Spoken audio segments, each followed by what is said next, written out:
Welcome to Natural Beauty Summit's Love and Babies, a Health Journey. I'm your host, Salome Salehi, founder of Sugar Wax, and this here is my co-host, Angela Chang, the founder of Emdash Beauty. Today's conversation is all about toxins and their impact on fertility. Angela, tell our guests a little bit about our guest. So our guest today is Dr. Jenna Hua. She is the founder of Million Marker, a health tech startup dedicated to empowering everyone with the data and tools to determine how the products that they use, the food they eat, the water they drink, all influence their health. Yeah, and this conversation is amazing. Jenna is such a brilliant person. And you would think that after all these years, we've learned about certain toxins and so many companies are supposedly banning them. And you'd be surprised that 98% of us are still carrying phthalates. So stay tuned for my conversation with Jenna Hua, and I promise you will not be disappointed.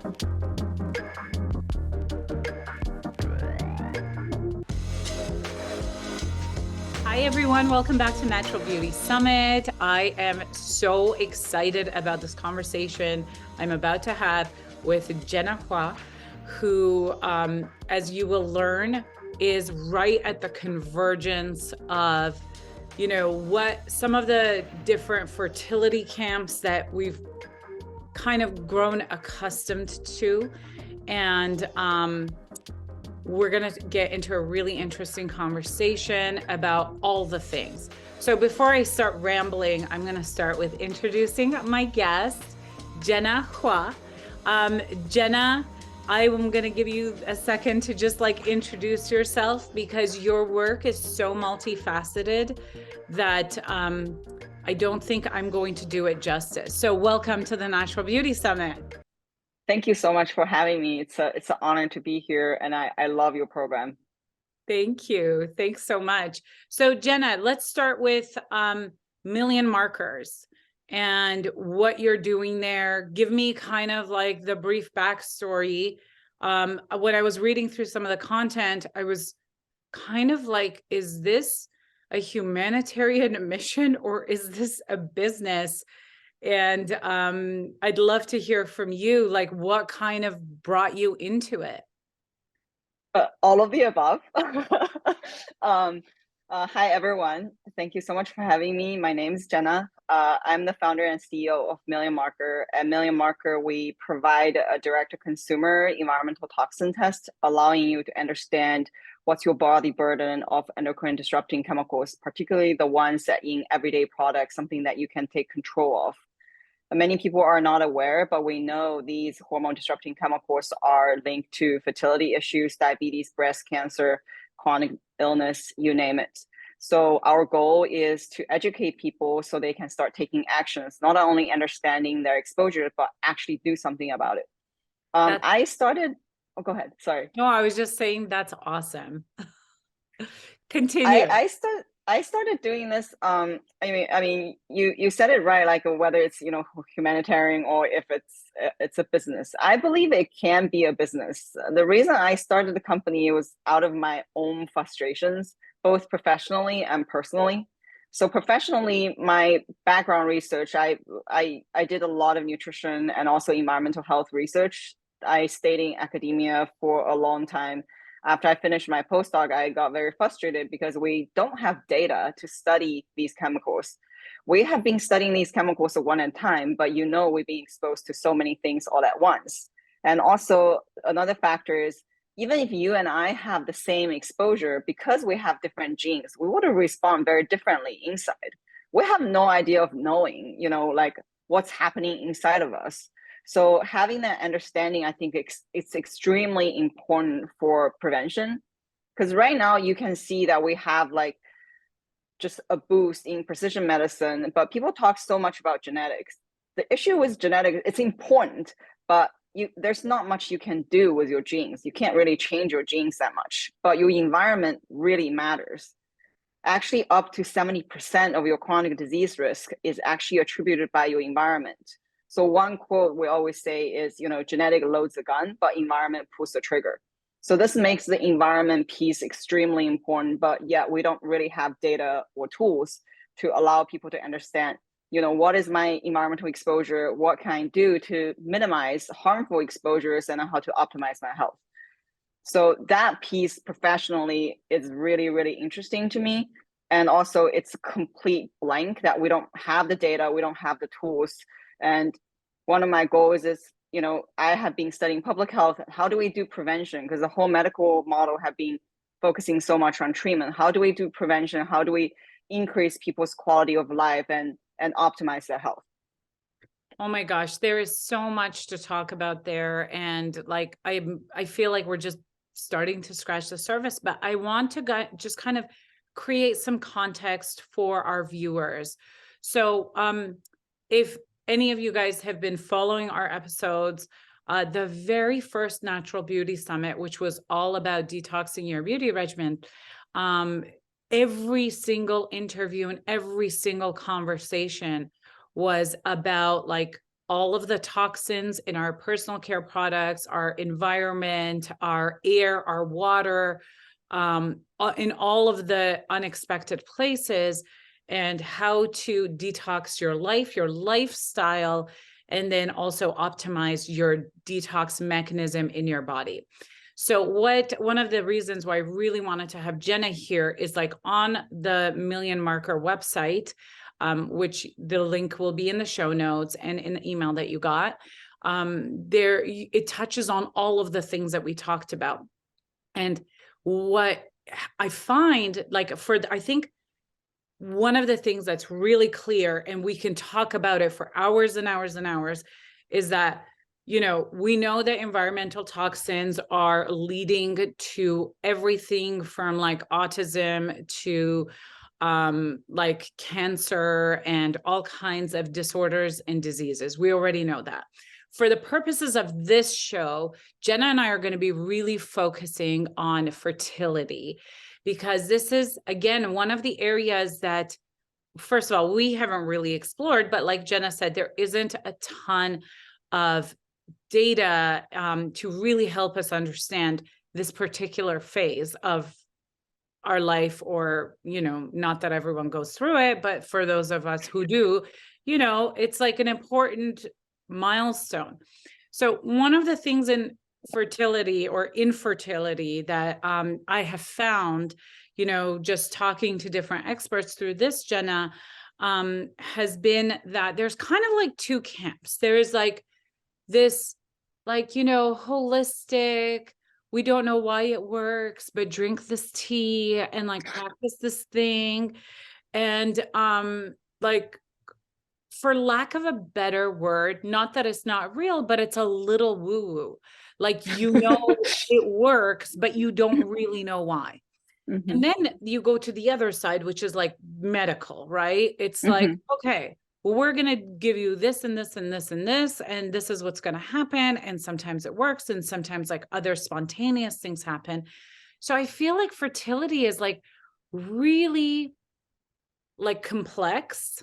And what's happening now is that these two worlds of like woo-woo and medical are now starting to converge, because some of the doctors that I've spoken to throughout this whole process and this Love and Babies, a Health Journey Summit, is that a lot of doctors are now saying, okay, we're going to do the medical stuff, but you need to augment it with supplements, with lifestyle, with acupuncture, which was really shocking to me.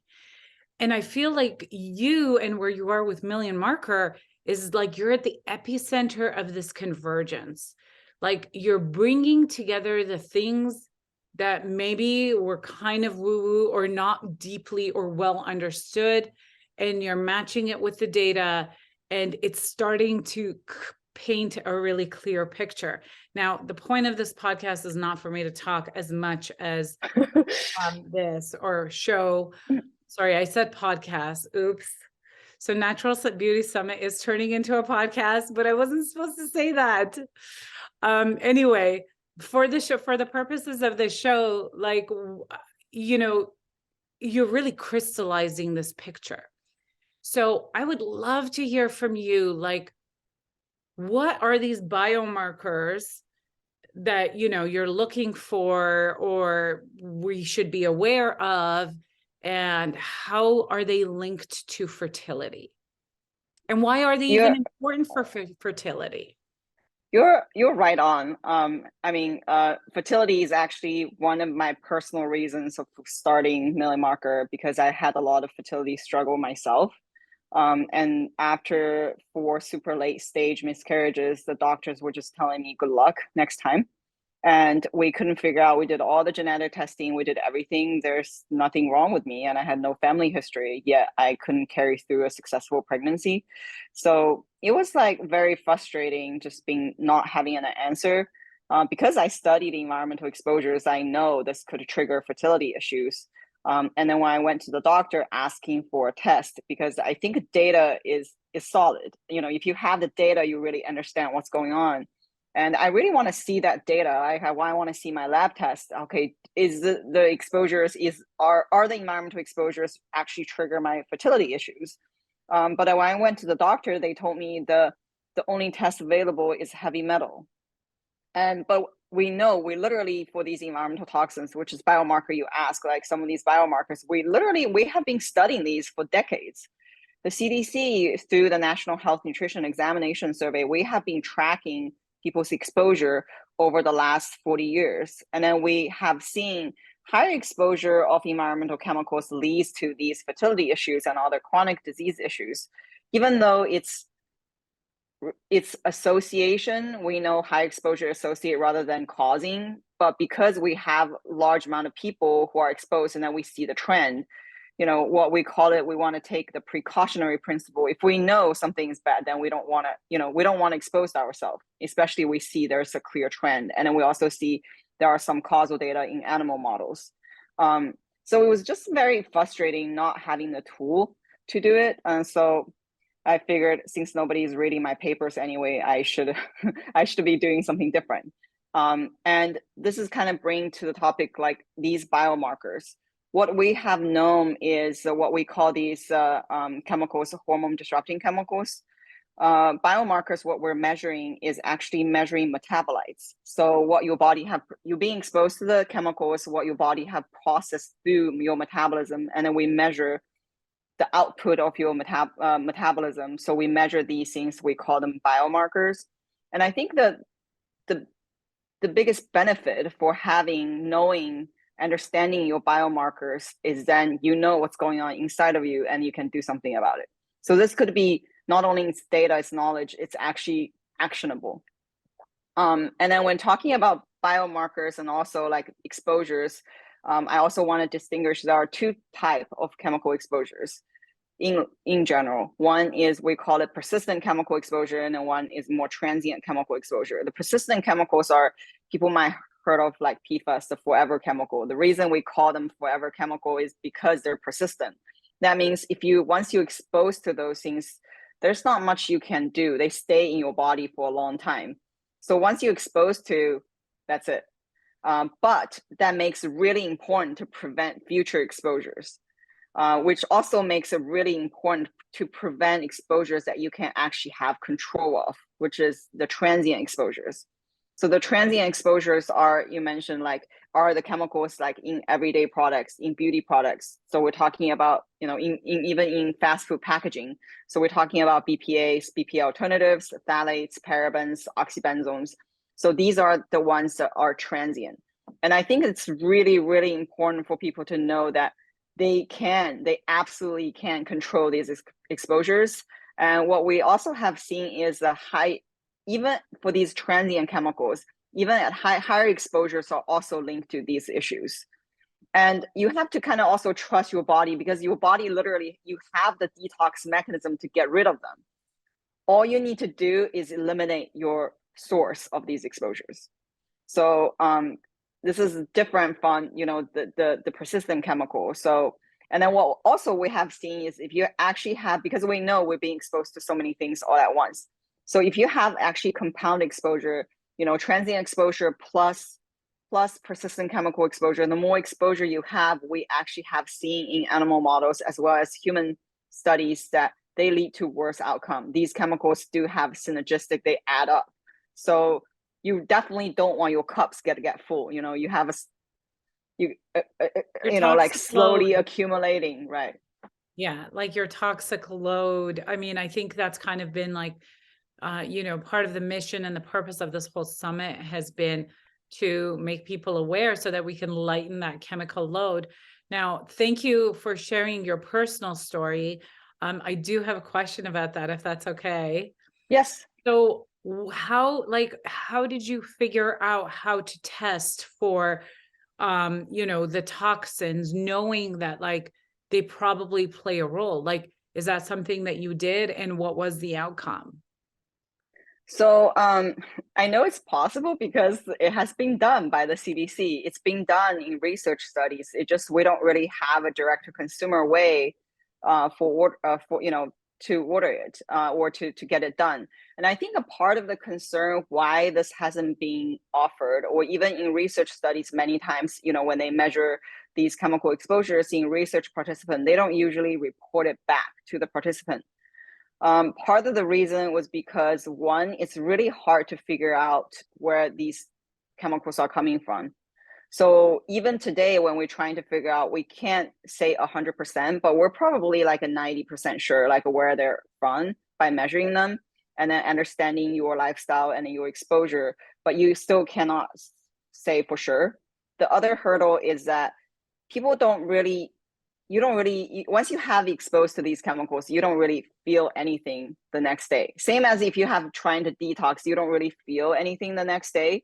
It really requires like a long-term tracking and then over time to actually see the benefit, and we actually don't have data for that. So this makes it really hard to actually incorporate this into regular medical care, because okay, if you do a study, usually if we say like the gold standard is we have causal data. Causal data means if you want to get causal data, meaning you have to expose someone to these toxic agent and then see what happens. But it's unethical. You can't do that with humans, right? So then we end up having this like black hole, this gap that we don't have the data, and then you have doctors or industry trying to argue that, oh, we don't have any causal data, so that means these chemical probably don't cause an impact. But we have enough association data showing that they do have an impact. So this is where I think that there is like a huge gap why it hasn't really been measured, and it also haven't been really talked about that much, Yeah, and which is problematic. yeah, and it's very complex. Like, you've got like this long-term accumulation, that's a factor, which is hard to measure because then you have like synergistic effects of like Mm-hmm.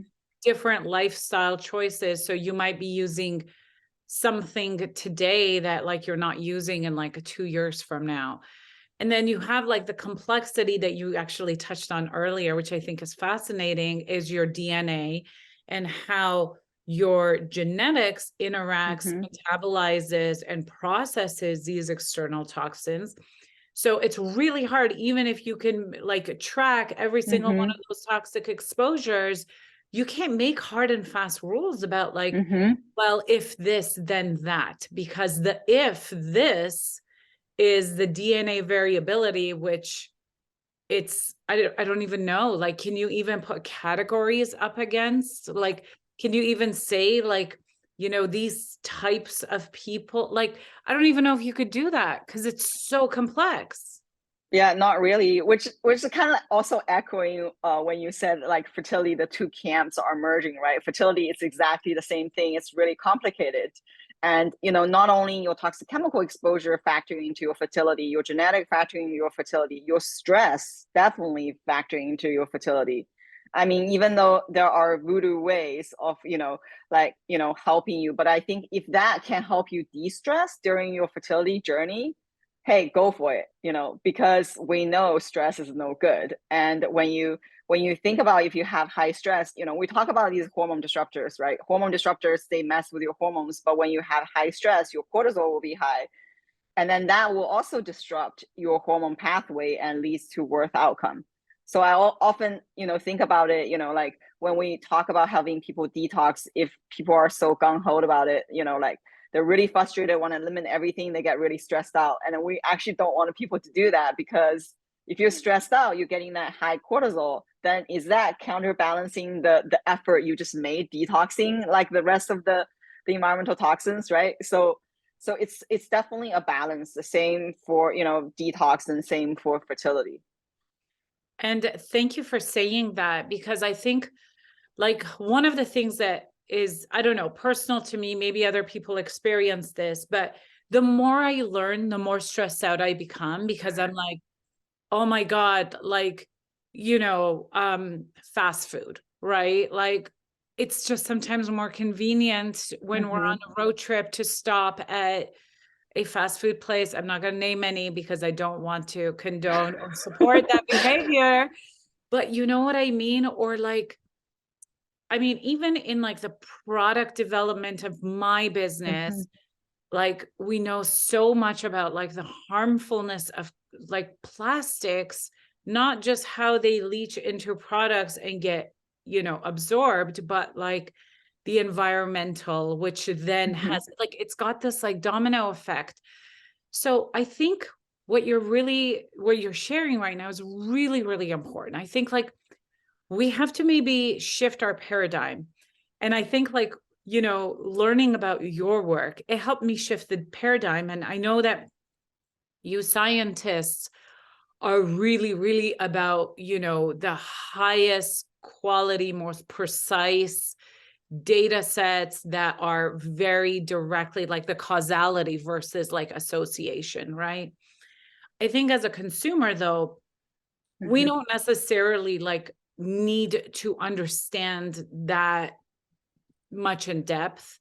I think that we need to kind of balance like our perception with like also kind of going with your intuition, right? Like your body is really, really smart.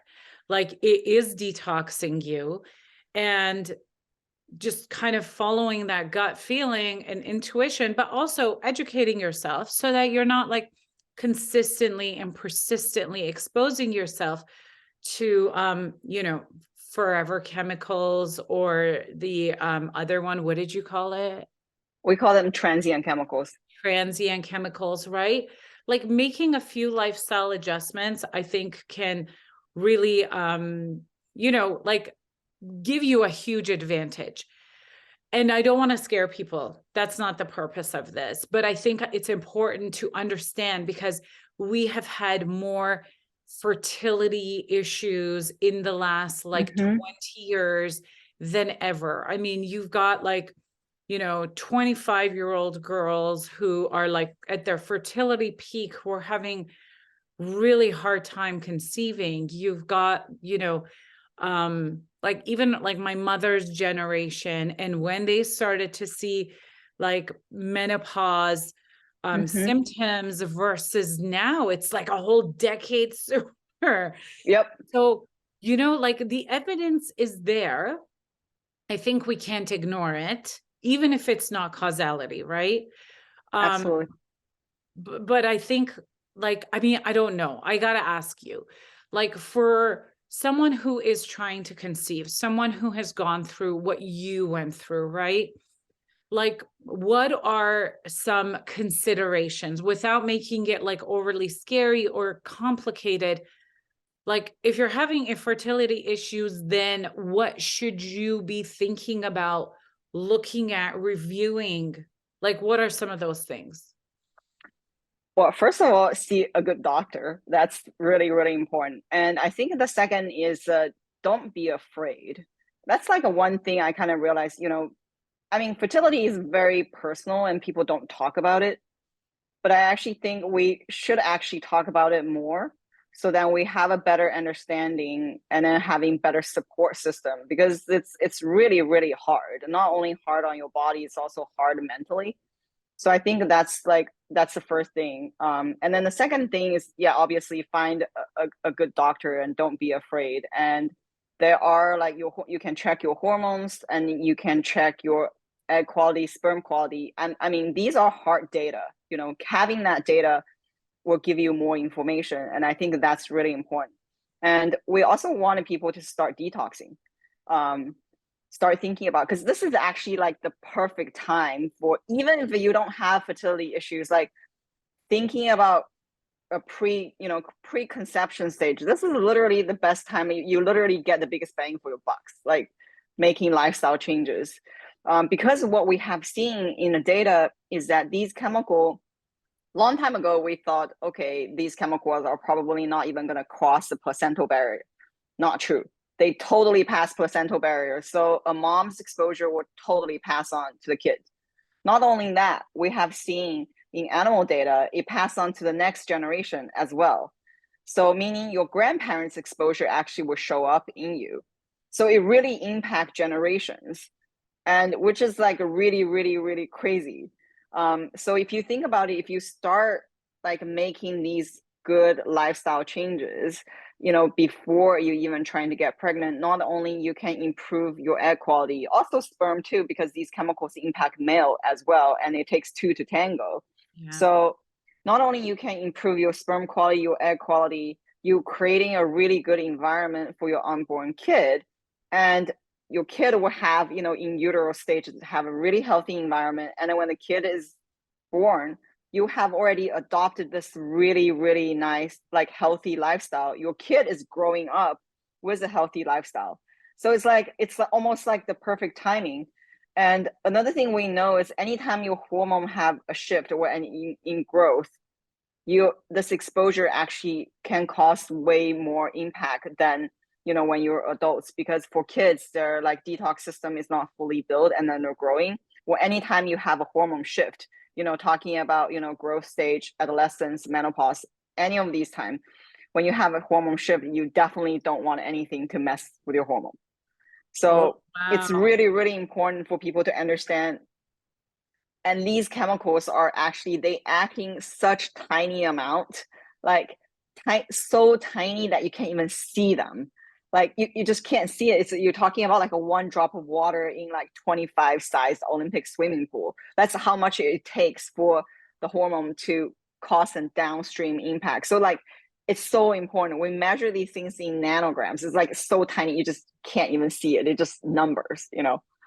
So really, really important for people to know, like, okay, take control of your exposures. And the bottom line is these chemicals have no business of being in your body. You should always reduce, reduce, reduce. Yeah. And I think, you know, just from what I've learned through previous experts, through different summits, is like, you know, phthalates. That's a really bad one, guys. I mean, I know I spent an entire segment talking just about that and how disruptive it is to your endocrine system. Plastics, I mean, which is related, you know, fragrance, plastics. I love what you're saying, because I think it's really approachable in terms of like, even if we think about our own health, like one of the conversations that I had about cancer, right? It's not something that just happened in the last like 3 months. There's like a 10 to 15 Yep. year build-up cycle. So I think like the silver lining is that our bodies are doing such a good job cleaning up the toxins as much as possible, that it takes so long for it to, you know, manifest into something that becomes ultimately life-threatening. But then knowing that, like, that's the silver lining, like you can't rely just on the silver lining. Like you really need to like make some lifestyle changes. Anyway, I can go on. I can't wait to see the results of the test that I'm going to do to see, because like we talk about these chemicals like the phthalates, and now you have created a method that we can actually measure exposure. And I know that you've shared some really like kind of mind-boggling stories about some of the findings that you found through your work. I would love for you to share some examples of like, you know, someone who's like me thinking that they're living a really clean lifestyle, and then something came out unexpected. And the other part of this, and maybe you can start with this, is what are some of the really common toxins that you're coming across? And because I think, we're totally like, thought that was going through my head is like, I feel like we're almost in this like infertility epidemic. And like, Mhm. no one can like have good science because it's unethical to test on like, babies in vitro or pregnant women. So we don't have that. But like, what we do have is we have you who is running these amazing tests, and you're identifying very specific toxins that are creating problems. So what are some of the things that you're seeing more of? And, then going back to my first part of the question. Yeah, so we see across the board, everybody have phthalates exposures. And and Haynes have shown, like in the National Health Nutrition Examination Survey by the CDC, they have seen about 99% of population have BPA phthalates exposures. But what we have seen is BPA have been dropping because thanks to the conscious moms, that BPA has been banned from baby products. Uh, Wow. what's regrettable is that the manufacturer started using what we call them regrettable substitute, which are BPS and BPF. So we have seen increase of BPS and BPF in people's urine when we sample them. And the thing to know is that BPS and BPF manufacturer can literally swap a letter, change it from BPA all the way to BPZ or any combination of those. And they actually have, some of them actually have way worse impact than BPA. So Okay, don't be I don't fooled by know. any BPA label. So Okay, so this is very interesting to me because, like with canned foods, with baby products, like BPA free, but that's not the whole story. This is like the thing. This is why I was like, I need to have Jenna talk about this stuff, because I think I know stuff, but I don't. Like BPA, that's news to me. So help us understand, like, how do we avoid the regrettable substitutes? Like, do we just go glass, like period? I Silicone? think Like I think what's the as answer? yeah, as individuals, we can't rely on policymakers to change the policy because scientists have been urging policymakers to regulate these chemicals as a class rather than one by one. Because if we regulated BPA, but the rest of the BP family as a class showing up, right? So if they're actually regulated as a class, then we don't have to worry about it. But unfortunately, with a glacial speed of how our policy work, I think individuals just absolutely have to take control. And then the best way is, yes, if you can avoid canned food, please avoid canned food. Not just canned food, canned drinks too, because oftentimes people think, okay, I'm not going to eat that canned food, but I'm still going to drink my Coke and I'm still going to drink my carbonated water out of that can.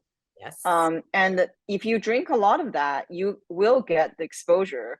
You might not get BPA, but you might get BPS, you might get BPF, you might get BPAF, you might get TM, BPF. I mean, it's like the list just go on and on. So the best way is to avoid. So make sure yes, use your glass water bottle, use your stainless steel water bottle, and not saying that you just can't drink any can, right? Like just don't drink it day in and day out. If you drink it occasionally, that's okay, and trust your body's detox system. You just don't want to be consistently, because what we worried about is while these exposure you can get rid of them, your body can detox them. It's this repeated exposure is problematic. Small amount but repeated day in and day out. So you don't want that. The other thing is people might have noticed a receipt, right? Like BPS being coded on Yeah. receipt. So don't touch your receipt, get your receipt emailed to you. Yeah, it is. It's interesting because like we have, like, we know what we're supposed to be doing, and then in convenience and in the moment, Mm-hmm. it becomes like really difficult. But like, I think like what you're saying is like really simplifying it, like the receipt thing. And I think it's like building little habits, right? Yes, exactly. Yeah. And it's not going to be like one day you're going to figure it out and you're going to do it right all the time. You're going to get frustrated. You're going to get like, oh, forget it, giving up. But I think we're kind of moving in the right direction, just even with the awareness of it. Okay. Yes. So tell me some more about the things that have like shown up that you think may like that have persistently shown up with cases of infertility in the tests. Phthalates is another big one, and especially as a female use way more personal care products than male, and then we have consistently seen phthalates showing up in females more than male. So you make good products, and then like fragrance is like is the number one. And what we have seen Definitely. is when people do these repeated tests, like the moment they remove their personal care product with fragrance, you can see literally their phthalate level drops like from super high to almost like non-detect or very low. So it's like very empowering. And that's just like a really simple swap, right? And then we often tell people, okay, if you have, because not all products are created equal. Sometimes people care price is important, right? Performance is also important when it comes to product. But we wanted people to be able to read their labels. First thing, ditch fragrance. And then there are also other problematic ingredients too in personal care product. But if that's your favorite product, like you can make a choice of ditching the super harmful ones. And then we also make the recommendations often that think about where your most exposures are coming from. What is that product that you using day in and day out in large amount, right? So if you wash your hair every single day and then you're going to use this like big blob of shampoo versus, I'm just putting on a little bit of night serum, that exposure, like your shampoo exposure versus your night serum exposure is like completely different. But if your shampoo have that fragrance and have other problematic ingredient, I would swap out that right away because you would have higher exposure from that shampoo versus your night serum. So that's like thinking about your exposure, something that you do so routinely, then swap that out immediately. And also then the next time you buy something, you can start thinking about swapping, slowly swapping out the rest of the product. You don't have to throw out everything all at once. Yeah, and I like that because I think that's something that like came up a lot like a couple of summits ago is, just kind of like take it in baby steps so that you don't feel the overwhelm. And with like there's two things here. We're talking about like, minimizing or mitigating your exposure to these toxins. But then the other side of it, I think, is, incorporating like lifestyle choices that help you detox more readily. Can you talk about some of that? Yes. So your body detox system is actually pretty interesting. And then one of the biggest like a kind of factor or cofactor will help you detox is antioxidants. So making sure your diet is rich in antioxidant really help. We always get asked about supplements, right? Like people always wanted this magic pill. Can I take supplement to help reduce or detox? The only solid research we have seen is vitamin Bs. Vitamin Bs have shown to help you mitigate your air quality, air pollution exposure, particulate matter exposure. But vitamin B is actually a pretty potent antioxidant. So I have always told people, take your vitamin Bs and your vitamin Cs. They're very powerful antioxidants. They're water soluble. So once your body have enough, you just pee it out. So it's easy on the system. So that's like a one thing with enough research that we can recommend. And that's on the supplement. But in terms of like having an antioxidant rich diet, right? Lots of fruits and veggies and make sure if you can choose organic because this one side, another toxin that we haven't talked about is pesticides. I know. Oh my Right. God. I was just thinking about this. I was like, antioxidants, blueberries, but not conventionally grown blueberries because they're covered in these like really gross pesticides. Yep. Yeah. Unfortunately, food is another can of worms. I mean, food is actually another huge exposure source where we get environmental exposures, and pesticides is one of the major ones. And pesticides also come with persistent versus transient. This makes eating organic very, very important. And if you can afford organic, please go with organic. If not, then frozen organic is generally a little bit cheaper. And then if that's still an issue, then anything that you're going to eat raw, anything doesn't have a peel, that's just a simple rule of thumb that, choose that organic, and then the rest you can kind of like, okay, if you can peel it, then okay, maybe that's less important. But yes, the berries, the top ones are berries. You should always choose organic, and any salad, any green that you use for salad, you should always choose organic. But anything else you can kind of peel, like avocado, okay, it's less than an issue. Yeah. So that's like very important, because what we also have seen is, yes, pesticides exposures are also linked to all these issues that we just talked about, and many pesticides are also hormone disrupting chemicals. Yes. Now with okay, I don't know if you have like really, I don't know if you know about this, but I would love to get your thoughts on it. So there are some schools of thought that say, if you don't have organic, like if you wash the fruit in a certain way, like, and I've heard like different variations, like dish soap or with like baking soda and vinegar, then you can remove some of those pesticides. Is that a real thing? I have not seen a ton of study. The only studies I have seen is washing definitely help.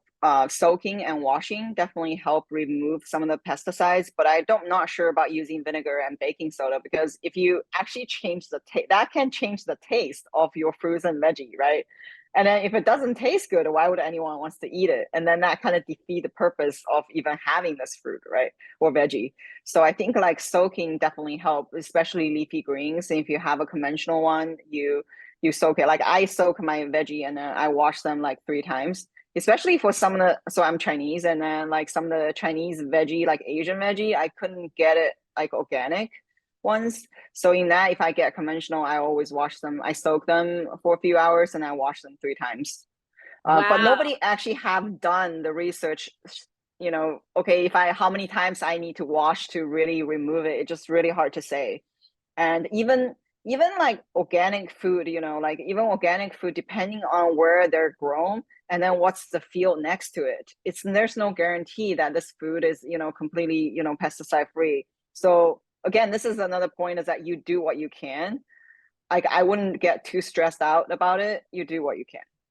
But it's so funny because like sometimes like, I mean, I really pay attention to my produce. Like I never order produce online because I feel like I Mm-hmm. need to see it Yeah. and like feel like, I mean, maybe this is woo woo, I don't know. But like when I look at like a piece of fruit, my body is like yes or no, right? And there's been Mm-hmm. so many instances where it says organic, but for whatever reason that I might not be able to explain, I'm like, I don't know. It doesn't look like, it doesn't feel like it's got that life that I'm like, you know, wanting to get. So I think there's also like something to be said about like trusting your instincts to Mm-hmm. make decisions without necessarily having all the scientific backing of like, has this fruit been tested or not?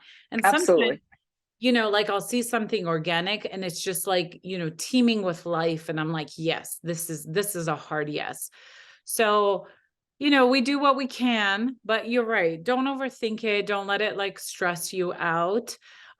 You have so much great information and so many great resources on your website. So I highly recommend, if you're struggling with fertility, infertility, or if you're just curious about, what you can do with your toxic load and detoxing, head to millionmarker.com. And the link is going to be in the show notes anyway. So I just want to ask you, any like, last words of wisdom for those on a fertility journey who are like, I'm not really sure what to do. And they've maybe or have already like taken some of the steps that we've talked about in terms of like lifestyle and like minimizing their like exposure and hopefully stress. I'm the first person to have experienced how much stress can mess with my like body and hormones and daily function. It's crazy. So any like words of wisdom that like you want to share with our audience? I think everybody should just start thinking about your exposures and then start working on it. Again, like don't be too stressed, but just remember, because I feel like if you have the knowledge, if you learn it once, as you go about your days, you will remember. Because if someone tell you like don't touch that receipt, it gives you toxin exposure. Next time you see a receipt, it's like you're gonna ring a bell, right? Then you will know.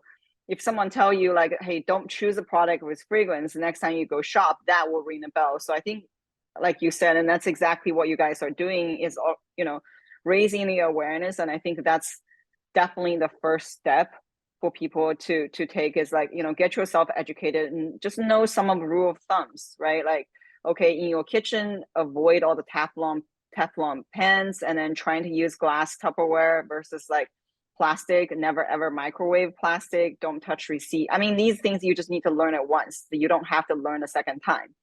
And then when it comes to personal care product, yes, don't choose a fragrance. Make sure you read your labels. And one other thing we haven't really touched upon is, people should also know that if you can, get a water filter. That's another big thing.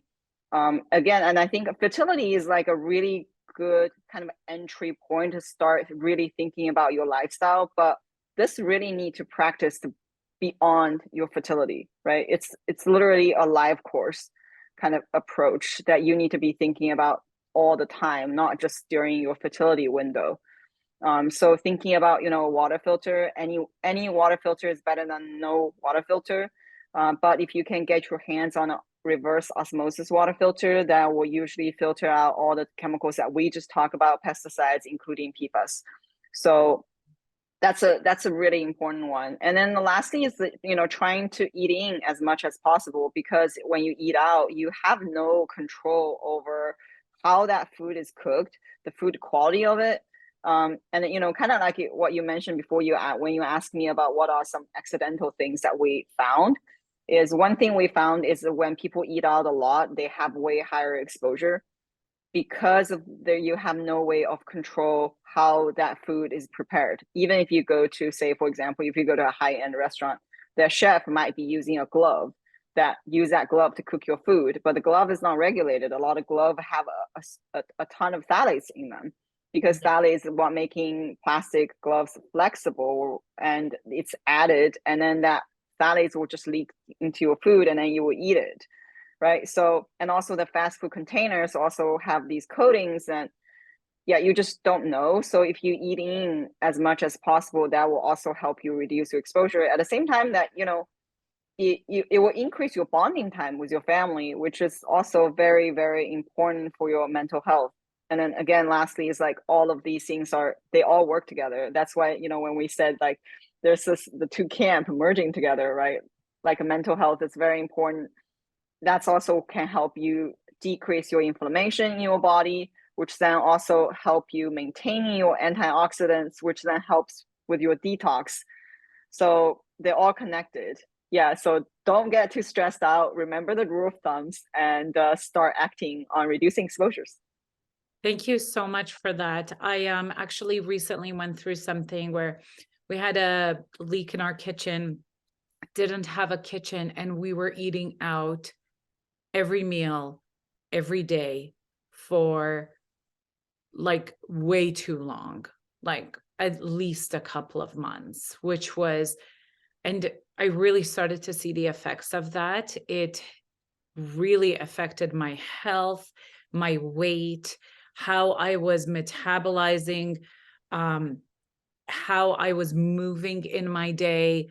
Like it was crazy. So I am like, after that experience, I never want to eat out again. I mean, we'll do it maybe once a week now, but like I will eat like, just slice up some like charcuterie and some fruit and cheese and like a breadstick. Like I'll eat whatever I can as easy as possible to avoid eating out, because I have felt that effect of that firsthand, which So thank you so much for sharing that. Thank you for everything that you have shared. This has been such a great experience. I'm so happy that you're doing the work that you're doing, and I can't wait for our audience and viewers and listeners to learn more through some of the resources that you share online. So thank you.